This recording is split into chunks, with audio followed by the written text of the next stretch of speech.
പുതിയൊരു വീഡിയോയിലേക്ക് എല്ലാവർക്കും സ്വാഗതം. അപ്പോൾ ഇപ്പോൾ നമ്മൾ വെയിൽസിലാണ്. വെയിൽസിൽ ടെൻബിയിലൊക്കെ പോയിട്ട് വന്നതിൻ്റെ നെക്സ്റ്റ് ഡേ ആണ്. അപ്പം ഇന്ന് നമ്മൾ രാവിലെ ഒരു 8:30 ആയപ്പോഴത്തേക്ക് നമ്മളിവിടെ ഒരു വാട്ടർഫാൾ കൺട്രി എന്ന് പറഞ്ഞിട്ടൊരു ഏരിയ ഉണ്ട്. അവിടെ ഒരു ട്രക്കൊക്കെ ചെയ്ത് പോകാൻ പറ്റുന്ന ഒരു 4 ഫാൾസ് ഉണ്ട് ഹൈക്കിംഗ് ഒക്കെ ചെയ്ത്. അപ്പോൾ നമ്മൾ ആ ഹൈക്കിങ്ങിനൊക്കെ പോകാനായിട്ട് രാവിലെ ഇറങ്ങിയിരിക്കുകയാണ്. അപ്പോൾ നമ്മൾ അതിൻ്റെ അവിടെ എത്തി. ഇതാണ് ആ ഹൈക്കിങ് സ്ഥലത്തിൻ്റെ എന്തോ ഒരു മാപ്പ് ഇതിലൂടെ കൊടുത്തിട്ടുണ്ട്. ഇതിൻ്റെ 4 വാട്ടർഫാൾസ് നമ്മൾ നടക്കണം. ഏകദേശം ഒരു 5-6 കിലോമീറ്റർ ഉണ്ട്. അതിനായിട്ട് നമുക്ക് എടുക്കുന്ന സമയം ഒരു 4 മണിക്കൂറാണ്. പക്ഷേ ഏറ്റവും സ്പീഡിലൊക്കെ നടക്കുകയാണെങ്കിൽ ഒരു 3 മണിക്കൂർ കൊണ്ടൊക്കെ തീർക്കാം. അപ്പോൾ ഞങ്ങളങ്ങനെ ട്രക്കിംഗ് സ്റ്റാർട്ട് ചെയ്തു. ഇപ്പോൾ ഒരു പ്രൈവറ്റ് ഏരിയയ്ക്കില്ല, ഫാം ലാൻഡിൽ കൂടെയാണ് നമ്മൾ പോയിക്കൊണ്ടിരിക്കുന്നത്.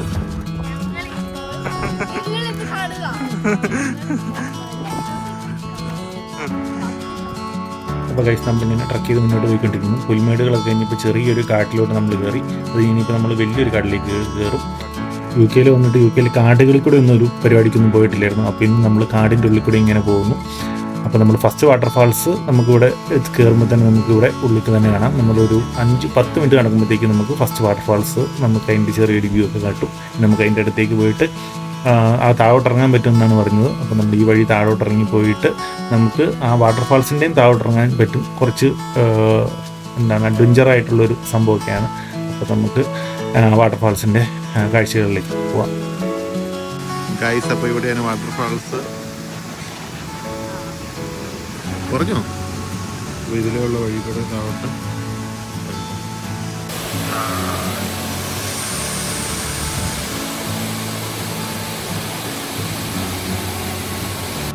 അപ്പോൾ ഞാനിവിടെ താഴോട്ട് ഇറങ്ങി വന്നു. അപ്പോൾ ഇവിടെ നിന്ന് കാഴ്ചകളൊക്കെ കണ്ടു. ഈ വാട്ടർഫാളിൻ്റെ പേര് ഞാനിവിടെ എഴുതി കാണിക്കാം, കാരണം ഇതെല്ലാം വെല്ലിഷ് നെയിം ആയതുകൊണ്ട് അതെങ്ങനെ പ്രൊണൗൺസ് ചെയ്യുന്നത് എനിക്കറിയത്തില്ല. അപ്പോൾ നമ്മൾ താഴെ നിന്നു. ഇവിടെ നല്ല തണുപ്പാണ്. ഒരു പ്രത്യേക ഒരു രസമാണ് ഇവിടെ കാണാനൊക്കെ ഈ സ്ഥലങ്ങളൊക്കെ. അപ്പോൾ നമ്മളവിടെ നിന്ന് കുറേ ഫോട്ടോയും വീഡിയോ ഒക്കെ എടുത്തതിന് ശേഷം നമ്മൾ മുകളിലോട്ട് കയറി വന്നു. ഈ അരുവി ഒഴുകി വന്നിട്ടാണ്, ഈ അരുവി തന്നെയാണ് 4 വാട്ടർഫാളുകൾ ഉള്ളത്. അപ്പോൾ നമ്മൾ നമ്മുടെ യാത്ര മുന്നോട്ട് ആദ്യത്തെ വാട്ടർഫാളെല്ലാം കണ്ടു കഴിഞ്ഞിട്ട് നമ്മൾ മുന്നോട്ട് നീങ്ങുന്നു. അപ്പോൾ നല്ലൊരു തടി കൊണ്ടുണ്ടാക്കിയ പാലം കാണാം. ചുറ്റും നല്ല ഭംഗിയുള്ള സ്ഥലങ്ങൾ കാണാം. അപ്പോൾ നമ്മളിങ്ങനെ അടുത്ത വാട്ടർഫാൾസിലേക്ക് നമ്മുടെ യാത്ര തുറന്നുകൊണ്ടിരിക്കുന്നു. അപ്പോൾ ഞാൻ പറഞ്ഞതുപോലെ 4 വെള്ളച്ചാട്ടങ്ങൾ കാണാൻ വേണ്ടിയിട്ടുള്ളൊരു യാത്രയാണിത്. അതുകൊണ്ട് ഇതിന് പറയുന്നത് 4 ഫാൾസ് വാക്ക് എന്നാണ് പറയുന്നത്. ഇത് ബ്രക്കം ബെക്കൻസ് എന്ന് പറഞ്ഞിട്ടുള്ളൊരു നാഷണൽ പാർക്കിൻ്റെ ഏരിയയിൽ വരുന്ന സ്ഥലങ്ങളാണ്. അപ്പോൾ ഞങ്ങൾ കുറച്ച് നല്ല സ്പീഡിലാണ് നടക്കുന്നത്, കാരണം ഇന്ന് ഉച്ചയ്ക്ക് എനിക്ക് തിരിച്ച് മാഞ്ചസ്റ്ററിലോട്ട് പോകണം. അപ്പോൾ അതിന് മുന്നേ പെട്ടെന്നെല്ലാം കണ്ടിട്ട് തിരിച്ച് വീട്ടിൽ വന്നിട്ട് വേണം പോകാനായിട്ട്. അപ്പോൾ നമ്മളിങ്ങനെ ഓരോ കാഴ്ചകളും ഇതൊക്കെ കണ്ട് അങ്ങനെ മുന്നോട്ട് പോയിക്കൊണ്ടിരിക്കുന്നു.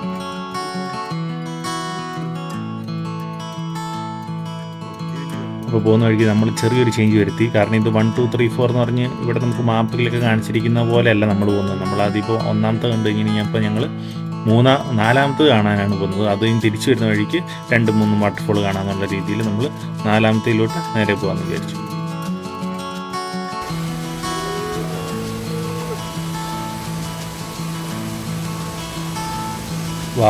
ഒരു അടിപൊളി വാട്ടർഫാളാണ്. അതും വെള്ളമൊന്നുമില്ല, പക്ഷെ അത് വീഴുന്ന കാണാൻ പ്രത്യേക ഒരു ഭംഗിയാണ്. ഒരു അടിപൊളി വാട്ടർഫാൾ, എനിക്ക് ഭയങ്കര ഇഷ്ടപ്പെട്ടത്. നമ്മൾ ഇതിൻ്റെ സൈഡിൽ കൂടെ ഇതിലോട്ട് വന്നുണ്ട്.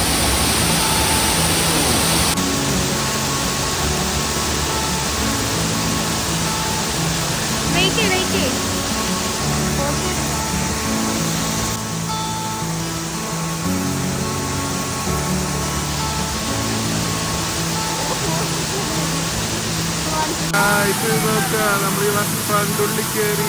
വലിയ വാട്ടർഫാളൊന്നുമല്ല.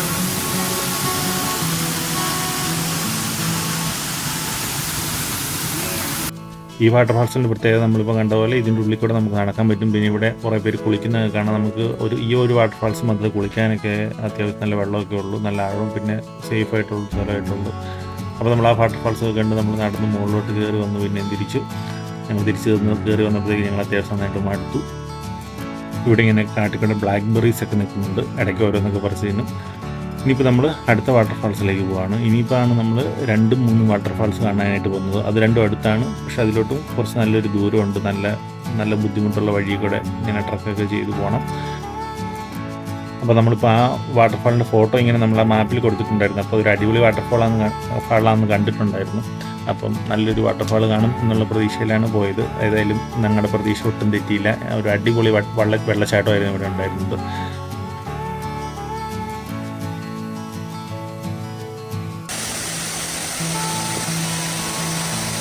വെള്ളച്ചാട്ടത്തിൻ്റെ ഇവിടെ എത്തിയപ്പോഴത്തേക്ക് അത്യാവശ്യം നന്നായിട്ട് ആൾക്കാരൊക്കെ ആയി തുടങ്ങിയിട്ടുണ്ട്. കാരണം ഇപ്പോൾ സമയം ഏകദേശം ഒരു 10 മണി 10:30 എങ്ങാണ്ടായിട്ടുണ്ട്. നമ്മളവിടെയും കുറച്ച് നേരം നിന്ന് കാഴ്ചകളൊക്കെ കണ്ട് വാട്ടർഫാൾസിൻ്റെ കുറേ വീഡിയോയും ഫോട്ടോ അതിൻ്റെ ഫ്രണ്ടിൽ നിന്ന് ഫോട്ടോ ഒക്കെ എടുത്തതിന് ശേഷം നമ്മളിനിയിപ്പോൾ അടുത്തതിലോട്ട് പോകാൻ വേണ്ടി തീരുമാനിച്ചു. അപ്പോൾ അടുത്ത് ഇവിടെ തൊട്ടടുത്താണ്, കുറച്ചുകൂടി ഫ്രണ്ടിലോട്ട് നടന്നാൽ മതി. ഈ അരുവിയുടെ സൈഡ് പിടിച്ചുള്ള ഒരു വഴി കൂടെ ഇങ്ങനെ നടക്കുമ്പോൾ നമ്മൾ അതിലോട്ട് ചെല്ലുന്നു. അപ്പോൾ നമ്മൾ നടന്ന് ആ വാട്ടർഫാൾസിൻ്റെ അടുത്തെത്തിയിരിക്കുന്നു. അതിങ്ങനെ 4 തട്ടായിട്ട് മോളിനെ ഒഴുകുന്ന ഇങ്ങനെ നമുക്ക് കാണാം. ഇതൊരു ഡിഫറെൻറ്റ് ടൈപ്പ് ഓഫ് വെള്ളച്ചാട്ടമാണ്. ഇവിടെ ഒരു ചാട്ടം, ഇവിടെ ഒരു ചാട്ടം, ഇവിടെ ഒരു ചാട്ടം. അപ്പോൾ നമ്മൾ 4 വെള്ളച്ചാട്ടത്തിൻ്റെ കാഴ്ചകൾ കണ്ടിട്ട് നമ്മൾ തിരിച്ച് ട്രക്ക് ചെയ്ത് പോവുകയാണ്. ഇനിയിപ്പം ഒരു ഹാഫ് ആൻ അവർ ഉണ്ട് തിരിച്ച് നടക്കാനായിട്ട്. അപ്പം നമ്മൾ ഒരു 4 മണിക്കൂർ കൊണ്ട് കണ്ടത് ഒരു 2.5 മണിക്കൂർ കൊണ്ട് ഞങ്ങൾ ഓടിച്ചിട്ട് കണ്ട് ഒരു 11:30 ആയപ്പോഴത്തേക്ക് നമ്മൾ ട്രക്കിങ് സ്റ്റാർട്ട് ചെയ്ത സ്ഥലത്തേക്ക് തിരിച്ചെത്തി. അവിടുന്ന് പിന്നെ നേരെ കാറെടുത്ത് വീട്ടിലേക്ക്. അപ്പോൾ നമ്മൾ രാവിലെ 8:30 ഇറങ്ങി ഒരു 12 മണി കഴിഞ്ഞപ്പോഴത്തേക്കാണ് വീട്ടിൽ തിരിച്ചു കയറുന്നത്. ചേട്ടൻ്റെ അടുത്തൊന്ന് വീട്ടിൽ വന്ന് ഫുഡൊക്കെ കഴിച്ചിട്ട് ഞങ്ങൾ പിന്നെ ഇറങ്ങി എന്നെ റെയിൽവേ സ്റ്റേഷൻ കൊണ്ടുവിടാനൊക്കെ ആയിട്ട്. അപ്പോൾ ഇവിടുന്ന് അടുത്തുള്ള ഒരു നീത്ത് എന്ന് പറഞ്ഞ സ്ഥലത്തു നിന്നാണ് എൻ്റെ തിരിച്ചുള്ള മാഞ്ചസ്റ്ററിലേക്കുള്ള യാത്ര. അപ്പം നീത്ത് എന്ന് പറഞ്ഞ സ്റ്റേഷനിൽ എത്തി. ഇനിയിപ്പോൾ ഇവിടുന്ന് നമുക്ക് മാഞ്ചസ്റ്ററിലേക്ക് ഒരു 1:05 ട്രെയിൻ ഉള്ളത്. ട്രാൻസ്പോർട്ടേഷൻ ഫോർ വെയിൽസ് എന്ന് പറഞ്ഞിട്ടുള്ള ട്രെയിനാണ്. ഏകദേശം ഒരു 65 പൗണ്ട് കണ്ടായിരുന്നു എനിക്ക് ഇവിടുന്ന് മാഞ്ചസ്റ്റർ വരെയുള്ള ടിക്കറ്റ് ചാർജ്.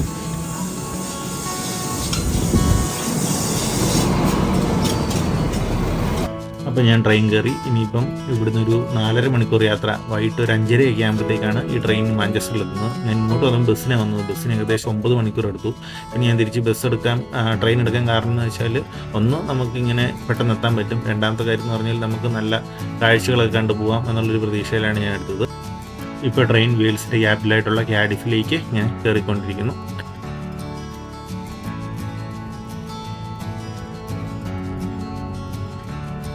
ഇപ്പോൾ നമ്മൾ പുറത്തെ കാഴ്ചകളൊക്കെ കണ്ടിരിക്കുന്നു. പുറത്ത് നല്ല കൃഷി സ്ഥലങ്ങളും മറ്റേ പാടം കൊയ്ത്തൊക്കെ കഴിഞ്ഞ് നടക്കുന്ന പാടങ്ങളൊക്കെ കാണാം. പിന്നെ ഈ ട്രെയിനിൽ നമുക്ക് അത്യാവശ്യം സ്നാക്സും കോഫിയും അങ്ങനത്തെ അത്യാവശ്യം ഡ്രിങ്ക്സൊക്കെ കിട്ടുന്ന സെറ്റപ്പൊക്കെ ഉണ്ട്. അപ്പോൾ നമ്മളിങ്ങനെ പുറത്തെ കാഴ്ചകളും മറ്റും കണ്ടുകൊണ്ട് ഇങ്ങനെ മുന്നോട്ട് പോയിക്കൊണ്ടിരിക്കുന്നു. അതിനിടയ്ക്ക് നമുക്ക് ഈ ചെമ്മരിയാടുകളുടെയും മറ്റേ പശുക്കളുടെയൊക്കെ ഫാമുകളും ഒക്കെ കാണാം. നമുക്ക് അങ്ങോട്ട് പോയപ്പോൾ കണ്ട കാഴ്ചകളൊക്കെ തന്നെ മെയിനായിട്ട്. എന്നാലും ഒരു നല്ല ഭംഗിയുള്ള സ്ഥലങ്ങളും അങ്ങനെയൊക്കെ കണ്ട് നമ്മുടെ യാത്ര ഇങ്ങനെ മാഞ്ചസ്റ്ററിലോട്ട് പോയിക്കൊണ്ടിരിക്കുന്നു. മാഞ്ചസ്റ്റർ പിക്കാഡ്ലി എന്ന് പറഞ്ഞ സ്റ്റേഷനിലേക്കാണ് നമ്മൾ ട്രെയിൻ പോകുന്നത്.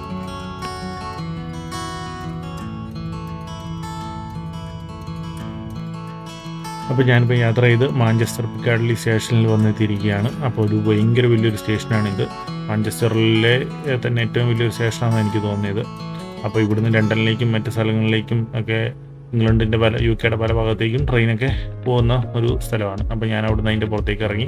അപ്പോൾ ഞാൻ മാഞ്ചസ്റ്ററിൽ ഒത്തിരി സ്ഥലങ്ങളൊന്നും ഇങ്ങനെ ഇപ്പോൾ കാണാൻ നിൽക്കുന്നില്ല. കാരണം ഞാൻ കഴിഞ്ഞ പ്രാവശ്യത്തെ എൻ്റെ UK വിസിറ്റിൽ ഞാൻ മാഞ്ചസ്റ്റർ അത്യാവശ്യം നന്നായിട്ട് എല്ലായിടത്തും ഓടി നടന്ന് കണ്ടതാണ്. ഈ പ്രാവശ്യം അതുകൊണ്ട് സിറ്റിയിലെ കാഴ്ചകൾ ഒന്നും കാണാൻ നിൽക്കുന്നില്ല. പകരം നമ്മളിവിടുന്ന് വേറെ സ്ഥലങ്ങളിലോട്ടൊക്കെ പോകാം. ഇപ്പം നമ്മളിവിടെ എത്തിയിരിക്കുന്ന സ്ഥലമാണ് പിക്കാഡ്ലി ഗാർഡൻസ് പറഞ്ഞിട്ട് ഒരു സിറ്റി സെൻ്ററാണ്. ഈ മാഞ്ചസ്റ്ററിലെ മെയിൻ ഒരു സ്പോട്ടാണ് ഈ സിറ്റി തന്നെ ഉള്ളത്. അങ്ങ് ദൂരത്തായിട്ട് ട്രാമൊക്കെ പോകുന്നതാണ്. പിന്നെ ഞാൻ ഇവിടുത്തെ ഈ മാഞ്ചസ്റ്റർ സിറ്റി തന്നെ നമുക്ക് കാണാൻ പറ്റിയ ഒത്തിരി സ്ഥലങ്ങളുണ്ട്. അതൊക്കെ ഞാൻ ഈ വീഡിയോ പരിചയപ്പെടുത്താം. ഞാൻ കഴിഞ്ഞ പ്രാവശ്യം നടന്ന് വീഡിയോ ഒക്കെ എടുത്ത കുറേ സ്ഥലങ്ങൾ, ഞാൻ പോയ സ്ഥലങ്ങളൊക്കെ ഈ വീഡിയോയിൽ നിങ്ങളെ പരിചയപ്പെടുന്നതാണ്.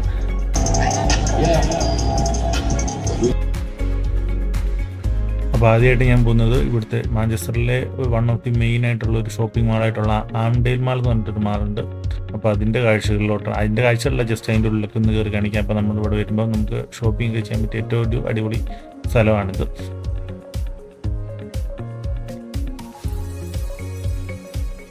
കുറച്ച് നേരം അതിൻ്റെ ഉള്ളിൽ കൂടെയൊക്കെ കറങ്ങി നടന്നിട്ട് പുറത്തിറങ്ങിയപ്പോഴത്തേക്ക് ഇവിടെ എന്തോ മാരത്തൺ പരിപാടിയൊക്കെ ആയിട്ട് കുറേ പേര് ഇങ്ങനെ ഓടുന്നൊക്കെ കണ്ടു.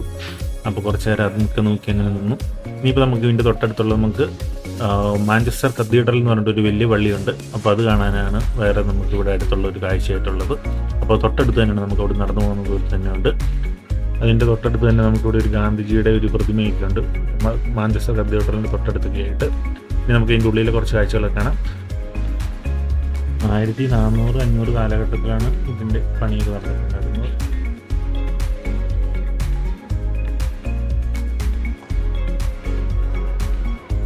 പിന്നെയുള്ള മാഞ്ചസ്റ്ററിലെ അടുത്തൊരു അട്രാക്ഷനാണ് മാഞ്ചസ്റ്റർ ആർട്ട് ഗാലറി. അപ്പോൾ അവിടെ പോയി നമുക്ക് കുറേ ആർട്ട് ഡ്രോയിങ് പരിപാടിയൊക്കെ കാണാൻ പറ്റും. പിന്നെ അത് കഴിഞ്ഞിട്ട് വേറുള്ളതാണ് മ്യൂസിയം. മാഞ്ചസ്റ്റർ മ്യൂസിയം ഉണ്ട്. മാഞ്ചസ്റ്റർ എന്ന് പറയുമ്പോൾ തന്നെ മ്യൂസിയങ്ങൾക്ക് പേര് കേട്ട സ്ഥലമാണ്. ഒത്തിരി മ്യൂസിയംസ് ഉണ്ട് ഇവിടെ. നമുക്ക് അത് കഴിഞ്ഞ് നമുക്ക് പോയി കാണാൻ പറ്റിയ ഒരു അടിപൊളി സ്ഥലമാണ്. ഫ്രീ ആണ് മാഞ്ചസ്റ്റർ മ്യൂസിയം, ഫ്രീ ആയിട്ട് കാണാൻ പറ്റുന്നതാണ്. പിന്നെ മാഞ്ചസ്റ്ററിലുള്ള മറ്റൊരു അട്രാക്ഷനാണ് ഹീറ്റൻ പാർക്ക് എന്ന് പറഞ്ഞിട്ടുള്ള ഒരു യൂറോപ്പിലെ തന്നെ ഏറ്റവും വലിയ പാർക്കാണെന്ന് അറിയപ്പെടുന്ന ഒരു പാർക്കാണിത്. അപ്പോൾ ഇത് നോർത്ത് മാഞ്ചസ്റ്റർ എന്ന് പറഞ്ഞ സ്ഥലത്താണുള്ളത്. അപ്പോൾ ഇത് ഏതായാലും നമ്മുടെ മാഞ്ചസ്റ്റർ സിറ്റി സെൻറ്ററിൽ നിന്ന് ഒരു 4 മൈൽ യാത്രയാണ് ഇങ്ങോട്ടേക്കുള്ളത്. ഇതിൻ്റെ ഉള്ളിൽ ഇങ്ങനെ ഒത്തിരി തടാകങ്ങളും കുറേ ബേഡ്സിനെയൊക്കെ നമുക്ക് കാണാം. പിന്നെ അതുപോലെ ചെറിയ വെള്ളച്ചാട്ടങ്ങൾ, പിന്നെ അതുപോലെ നമുക്ക് ഹൈക്കിങ് ഒത്തിരി ഒരു പകുതി ദിവസം നമുക്ക് സ്പെൻഡ് ചെയ്യാൻ പറ്റിയ കാര്യങ്ങളൊക്കെ ഇവിടെയുണ്ട്. ഹൈക്കിങ്ങിന് പോകാൻ പറ്റിയ സ്ഥലങ്ങൾ, അതേപോലെ തന്നെ ഇതിൻ്റെ ഉള്ളിൽ ചെറിയൊരു സൂ പോലത്തെ സെറ്റപ്പ് ഉണ്ട്. നമുക്ക് ലാമ എന്ന് പറഞ്ഞ മൃഗങ്ങളെയും അങ്ങനെ കുറച്ച് മൃഗങ്ങളെ കാണാൻ പറ്റിയ ഏരിയ, പിന്നെ നല്ല നല്ല പുൽമേടുകൾ, അങ്ങനെ ഒത്തിരി കാര്യങ്ങൾ ഇതിൻ്റെ ഉള്ളിലുണ്ട്. അതുകൂടാണ്ട് ഇവിടെ ട്രാം മ്യൂസിയം ഉണ്ട്, പിന്നെ ബോട്ടിംഗ് ഉണ്ട്. പിന്നെ ഇവിടുത്തെ ഒരു മെയിൻ അട്രാക്ഷനാണ് ഹീറ്റ് ആൻഡ് ഹാൾ എന്ന് പറഞ്ഞിട്ട് ഇവിടെ 1700-കളിലും കണ്ട് പറഞ്ഞിട്ടുള്ള ഒരു ബിൽഡിംഗ് ഉണ്ട്. അപ്പോൾ അങ്ങനെ ഒത്തിരി കാഴ്ചകൾ ഇവിടെയുണ്ട്. പിന്നെ നമുക്ക് മാഞ്ചസ്റ്ററിൽ ചെയ്യാൻ പറ്റുന്ന മറ്റൊരു ആക്ടിവിറ്റിയാണ് ബോട്ടിങ്. മാഞ്ചസ്റ്ററിൽ കൂടെ കൊടുക്കുന്ന റിവർ ഇർവെൽ എന്ന് പറഞ്ഞിട്ടൊരു റിവറുണ്ട്. അപ്പോൾ അതിൻ്റെ ഉള്ളിൽ ബോട്ടിങ് ഒരു മെയിൻ പരിപാടിയാണ് ഇവിടുത്തെ. ഒത്തിരി ബോട്ട് കമ്പനികളുടെ ബോട്ടിംഗ് സർവീസസ് ഇവിടെ അവൈലബിൾ ആണ്. അപ്പോൾ നമുക്കൊരു 1 hour ഇങ്ങനത്തെ ബോട്ടിംഗ് ഒക്കെ നമുക്ക് എടുക്കാം. അപ്പോൾ അവർ നമ്മളെ കൂടെ ഇങ്ങനെ ഗൈഡഡ് ആയിട്ട് കൊണ്ടുപോകും. എല്ലാ കാര്യങ്ങളും അവർ വിവരിച്ച് തരുകയും ചെയ്യും നമുക്ക്. അപ്പോൾ നമുക്ക് ഒത്തിരി കാഴ്ചകളും കനാലിൻ്റെ കാഴ്ചകളും ഒക്കെ കാണാം. അടുത്തതായിട്ട് പിന്നെ ഞാൻ കാണാൻ പോയതാണ് മാഞ്ചസ്റ്റർ യുണൈറ്റഡ് എന്ന് പറഞ്ഞിട്ടുള്ള ഒരു ഫേമസ് ടീമിൻ്റെ സ്റ്റേഡിയം ടൂറൊക്കെ കാണാനായിട്ടാണ് ഞാൻ നെക്സ്റ്റ് പോയത്. അവരുടെ ഒരു മ്യൂസിയം ഉണ്ട്. അപ്പോൾ അവരുടെ പഴയ കളിക്കാരുടെ ഇത് ഭയങ്കര ഫേമസ് ആയിട്ടുള്ളതും അങ്ങനെ പേര് കേട്ടിട്ടുള്ളൊരു ടീം ആയതുകൊണ്ട് അവരുടെ കുറേ മ്യൂസിയം പോലെ ഒരു സെറ്റ് ചെയ്തിട്ടുണ്ട്. അപ്പോൾ അവരുടെ കുറേ വിശേഷങ്ങൾ അവിടെ എഴുതിയിട്ടുണ്ട്. പിന്നെ അവർക്ക് കിട്ടിയ ട്രോഫീസ്, അവരുടെ പഴയ കളിക്കാരുടെ ജേഴ്സികൾ, അങ്ങനെ ഒത്തിരി കാര്യങ്ങളൊക്കെ കാണാനുള്ളൊരു സെറ്റപ്പ് ഇവർ ഒരുക്കി വെച്ചിട്ടുണ്ട്. 37 പൗണ്ടായിരുന്നു ഇവിടുത്തെ ടിക്കറ്റ് ചാർജ് ഞാൻ വന്ന സമയത്ത് ഇതിൻ്റെ ഉള്ളിൽ കയറാനായിട്ട്. അപ്പോൾ അവർ നമ്മുടെ സ്റ്റേഡിയത്തിൻ്റെ കളി നടക്കുന്ന സ്ഥലത്തിൻ്റെ അടുത്ത് വരെ കൊണ്ടു കാണിക്കും. നമ്മുടെ നാട്ടിലും മാഞ്ചസ്റ്റർ യുണൈറ്റഡിന് ഒത്തിരി ഫാൻസൊക്കെ ഉള്ളതാണ്. പിന്നെ ഇവിടെയുള്ള മെയിൻ ഒരു ടീമാണ് മാഞ്ചസ്റ്റർ സിറ്റി. ഞാൻ സിറ്റിയുടെ സ്റ്റേഡിയം ടൂറിന് പോയില്ല. ഇതാണ് കുറച്ചുകൂടി ഫേമസ് ആയിട്ടുള്ള ഒരു ടീമായിട്ട് എനിക്കറിയാവുന്ന ടീമും. അപ്പോൾ ഞാൻ അങ്ങനെ പോയി. പിന്നെ അവരുടെ ഡ്രസ്സിങ് റൂമിൽ കയറി. നമുക്ക് അവരുടെ ശരിക്കുള്ള ഡ്രസ്സിങ് റൂമിൽ നമ്മളെ അവർ കയറ്റും. പിന്നെ അവിടെ നമുക്കപ്പോൾ കളിക്കാരുടെ ജേഴ്സി ഒക്കെ ഇട്ടിരിക്കുന്നത് കാണാം. അപ്പോൾ അങ്ങനെ ഒത്തിരി കാഴ്ചകൾ നമുക്ക് അവർ കൊണ്ട് കാണിച്ചു തരും, എല്ലാം വിവരിച്ച് തരും. അപ്പോൾ ഈ ഫുട്ബോൾ ശരിക്കും ഭയങ്കര ഫുട്ബോൾ ആരാധകന് ഇതൊക്കെ ഭയങ്കര ഒരു പ്രത്യേക അനുഭവമായിരിക്കും. ഇങ്ങനെയൊക്കെയാണെങ്കിലും when they go out to do the warm-up session, they've got the kit on and the playing kit will be put up ready for them coming back in.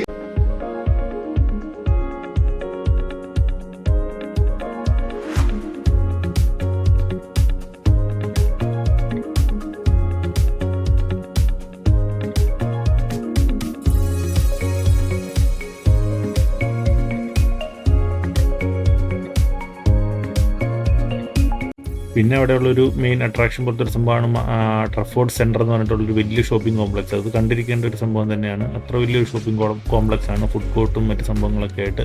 ഞങ്ങൾ വന്നപ്പോഴത്തേക്ക് ഇത് അടച്ചായിരുന്നു. അപ്പോൾ പിന്നെ ജസ്റ്റ് ഒന്ന് അതിൻ്റെ വീഡിയോ ഒക്കെ എടുത്ത് പുറത്തോട്ടിറങ്ങി. അതുപോലെ തന്നെ അതിൻ്റെ പുറത്ത് തന്നെ കുറേ എക്സിബിഷൻ ഒക്കെ നടക്കുന്ന കുറേ പരിപാടികളൊക്കെ ഉണ്ട്, അമ്യൂസ്മെൻറ്റ് ഐറ്റംസ് ഒക്കെ ആയിട്ട്. അപ്പോൾ നമുക്കും അവിടെ വന്ന് അതൊക്കെ എൻജോയ് ചെയ്തിട്ട് പോവാം. ഈ കാഴ്ചകളൊക്കെ ഞാൻ കഴിഞ്ഞ പ്രാവശ്യം വന്നപ്പോൾ ഷൂട്ട് ചെയ്തതാണ്. അപ്പോൾ ഈ പ്രാവശ്യം നമ്മൾ മാഞ്ചസ്റ്ററിൽ നിന്ന് വേറെ പല സ്ഥലത്തോട്ടൊക്കെയാണ് പോകുന്നത്. അപ്പോൾ അങ്ങനെ പോയൊരു സ്ഥലമാണ് ബ്ലാക്ക് പൂൾ എന്ന് പറഞ്ഞിട്ടൊരു സ്ഥലം. അപ്പോൾ ഈ ബ്ലാക്ക് പൂൾ എന്ന് പറയുന്ന സ്ഥലം കടൽ തീരത്തോട് ചേർന്ന് നടക്കുന്നതാണ്. അപ്പം നമുക്ക് മാഞ്ചസ്റ്ററിൽ നിന്ന് എപ്പോഴും ഒരു മണിക്കൂർ കൂടുമ്പോൾ തന്നെ എപ്പോഴും ട്രെയിനുണ്ട് അങ്ങോട്ട്. അപ്പോൾ ഒരു സീസൈഡ് റിസോർട്ട് ടൗൺ ആണ് ഈ ബ്ലാക്ക് പൂൾ എന്ന് പറഞ്ഞിട്ടുള്ള ഈ ടൗണ്. മാഞ്ചസ്റ്ററിൽ നിന്ന് ഏകദേശം 1.5 മണിക്കൂർ യാത്രയാണുള്ളത്. ട്രെയിന് ടിക്കറ്റിൻ്റെ ചാർജ് വരുന്നത് ഒരു 10 പൗണ്ട് കണ്ടുണ്ട് വൺ സൈഡ്. അങ്ങോട്ടും ഇങ്ങോട്ടും കൂടി എനിക്കൊന്ന് ഒരു 20 പൗണ്ടിനൊക്കെ കിട്ടും ഇങ്ങോട്ടേക്കുള്ള ടിക്കറ്റ്. അപ്പോൾ ഞാൻ മാഞ്ചസ്റ്ററിൽ നിന്ന് ഒരു 2:30 ആയപ്പോഴാണ് 2 മണി 2:30 ആയപ്പോഴാണ് ട്രെയിൻ കയറിയത്. എന്നിട്ട് ഒരു 4 മണിയൊക്കെ ആയപ്പോഴത്തേക്ക് ഇവിടെ ബ്ലാക്ക് പൂളിൽ വന്നിറങ്ങി. ഇതാണ് ബ്ലാക്ക് പൂളിലെ ഇവിടുത്തെ സ്റ്റേഷൻ. എനിക്ക് തോന്നുന്നു ഇതൊരു ടെർമിനൽ സ്റ്റേഷനാണ്. ഇവിടെ നിന്ന് ഇനിയിപ്പം പിന്നെ തിരിച്ചു പോകാമെന്ന് തോന്നുന്നു ട്രെയിൻ. ഇവിടെ ആണ് ലാസ്റ്റ് സ്റ്റോപ്പ്. അപ്പോൾ ഞാൻ ഇവിടുന്ന് സ്റ്റേഷൻ്റെ പുറത്തേക്ക് ഇറങ്ങി. ഇപ്പോൾ നമുക്ക് ബ്ലാക്ക് പൂളിൻ്റെ കാഴ്ചകളിലേക്ക് പോകാം. ഇപ്പോൾ ബ്ലാക്ക് പൂളിൽ നമുക്ക് മെയിനായിട്ട് ചെയ്യാനുള്ള ആക്ടിവിറ്റീസ് എന്ന് പറയുമ്പോൾ ഇങ്ങനെ കുറേ നമുക്ക് ഗെയിമിംഗ് സെൻറ്ററുകളുണ്ട്, ഈ എന്താണ് കാസിനോ പോലത്തെ സംഭവങ്ങളുണ്ട്, അങ്ങനത്തെ ഒത്തിരി സംഭവങ്ങളുണ്ട്. അതുപോലെ മെയിനൊരു അട്രാക്ഷനാണ് ഇവിടുത്തെ ഒരു ടവർ, ഈഫൽ ടവറിൻ്റെ മാതൃക ഉൾക്കൊണ്ടുകൊണ്ട് പണിതിട്ടുള്ള ഒരു ചെറിയൊരു ടവർ പോലത്തെ ഉണ്ട്. പിന്നെ ഇവിടെ അമ്യൂസ്മെൻറ്റ് പാർക്കുകളുണ്ട് കുറച്ചെണ്ണം. പിന്നെ നമുക്ക് പറയുന്നത് മെയിനായിട്ട് ഈ കടൽ തീരമാണ്, നല്ല ഒരു അടിപൊളി കാം ആൻഡ് ക്വയറ്റ് ആയിട്ടുള്ളൊരു സീഷോർ. ഇവിടുന്ന് കുറച്ച് മാറിയിട്ട് ദൂരത്തായിട്ട് ബ്ലാക്ക് പൂൾ പ്ലഷർ ബീച്ച് എന്ന് പറഞ്ഞിട്ടൊരു ഏരിയ ഉണ്ട്. അങ്ങ് ദൂരത്തായിട്ട് പോയി കാണുന്നത് അവിടെ ഒരു വലിയ അമ്യൂസ്മെൻറ്റ് പാർക്കൊക്കെ ഉണ്ട്. 80 പൗണ്ടിൻ്റെ ടിക്കറ്റ് എടുക്കുകയാണെങ്കിൽ നമുക്ക് ഒരു ദിവസം മൊത്തം സ്പെൻഡ് ചെയ്യാനുള്ള ഒരു സംഭവമാണത്. ഞാൻ ഏതായാലും ഇപ്പം അങ്ങോട്ടൊന്നും പോകുന്നില്ല, ജസ്റ്റ് ഇവിടുത്തെ കാഴ്ചകളൊക്കെ കണ്ടിട്ട് ഈ ബീച്ചിൽ തന്നെ അങ്ങനെ നിൽക്കാന്നുള്ള രീതിയിൽ വിചാരിച്ച് നിൽക്കുന്നു. ഇതിപ്പോൾ ഒരു വൈകുന്നേര സമയമാണ്. അപ്പോൾ വൈകുന്നേരമൊക്കെ ആയപ്പോഴത്തേക്ക് പക്ഷികളൊക്കെ ഇങ്ങനെ ഗ്രൂപ്പായിട്ട് വന്നിങ്ങനെ പറന്ന് നടക്കുന്നത് കാണാൻ നല്ല ഭംഗിയാണ്. അങ്ങനെ പിന്നെ ഇവിടുത്തെ ഒരു മെയിൻ അട്രാക്ഷനാണ് ഇവിടുത്തെ കുതിരവണ്ടിയിൽ, ഇങ്ങനത്തെ ഒരു കുതിരവണ്ടിയിലുള്ള സഫാരി. അപ്പുറത്തെ ബീച്ചിലോട്ടൊക്കെ നമുക്ക് ഈ വണ്ടി കയറി പോവാം. പിന്നെ വൈകിട്ടായപ്പോഴത്തേക്ക് കുറേ ഗ്രൂപ്പ് ഓഫ് പിള്ളേർ വന്നിട്ട് ഇവിടെ ഫ്ലാഷ് മൂവ് പോലത്തെ എന്തോ പരിപാടിയൊക്കെ ഇവിടെ നടത്തിക്കൊണ്ടിരിക്കുന്നു. കുറേ നേരം അതും അങ്ങനെ കണ്ടു നിന്നു. അങ്ങനെ നിൽക്കുമ്പോഴത്തേക്ക് നമ്മുടെ സൂര്യൻ ഇരുണ്ട് തുടങ്ങി, മൊത്തത്തിൽ ഇരുട്ടായി തുടങ്ങി, സൂര്യൻ അസ്തമിച്ചു തുടങ്ങി, അങ്ങനെയാണല്ലോ പറയേണ്ടത്. അപ്പോൾ സൂര്യൻ അസ്തമിച്ചു തുടങ്ങി, എല്ലായിടത്തും പതുക്കെ ലൈറ്റൊക്കെ ഇട്ട് വട്ടമൊക്കെ ആയി തുടങ്ങി. ഇനിയിപ്പോൾ കുറച്ച് നേരം സൂര്യൻ അസ്തമിക്കുന്നത് കണ്ടു നിൽക്കാം. അങ്ങനെ നമ്മുടെ സൂര്യൻ ചേട്ടൻ അസ്തമിച്ച് കടലിലോട്ട് ഇറങ്ങി പോയിക്കൊണ്ടിരിക്കുന്നു. അപ്പോഴത്തേക്ക് നമ്മൾ പരിപാടിയൊക്കെ തീർത്ത് ഇനിയിപ്പം ഫുഡ് വല്ലതും കഴിക്കാനുള്ളത് നോക്കണം. കാരണം ഇവിടെയൊക്കെ നമുക്ക് ഫുഡ് കിട്ടാനും കുറച്ചുകൂടെ കഴിയുമ്പോഴത്തേക്ക് എല്ലാം അടച്ചു പോകും. അപ്പം നമ്മൾ എന്തെങ്കിലും ഫുഡ് കിട്ടുമെന്നൊക്കെ നോക്കി ഇറങ്ങിയതാണ്. ഇരുട്ടൊക്കെ ആകുമ്പോഴത്തേക്ക് ലൈറ്റൊക്കെ ഇട്ട് കുറച്ചുകൂടി ഒരു ഭംഗിയാണ്. നൈറ്റ് ലൈഫ് അത്ര വലിയ അടിപൊളിയൊന്നും ആയിട്ടില്ല, എന്നാലും കുഴപ്പമില്ലാണ്ട് രീതിയിൽ നൈറ്റ് ലൈഫും നമുക്ക് ഇവിടെ കിട്ടും.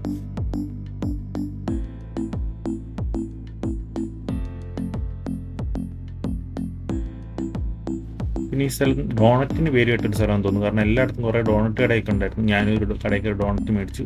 അതുപോലെ അതിന് ഫുഡ് കഴിക്കാനായിട്ട് നമ്മൾ ഫ്രൈസും ചിക്കൻ കറിയും എന്ന് പറഞ്ഞിട്ടൊരു സാധനം മേടിച്ചു. അല്ലാണ്ട് വേറെ വലിയ കാര്യമായിട്ടൊന്നും ഇവിടെ കിട്ടിയില്ല. അപ്പോൾ മാഞ്ചസ്റ്ററിലെ കുറച്ച് കാഴ്ചകളാണ് നമ്മൾ ഈ വീഡിയോയുടെ 2ാം ഭാഗത്ത് ഉൾപ്പെടുത്തിയിട്ടുണ്ടായിരുന്നത്. മാഞ്ചസ്റ്റർ അതിൻ്റെ ചുറ്റുപാടുള്ള. അപ്പോൾ വീഡിയോ ഇഷ്ടപ്പെട്ടെന്ന് കരുതുന്നു.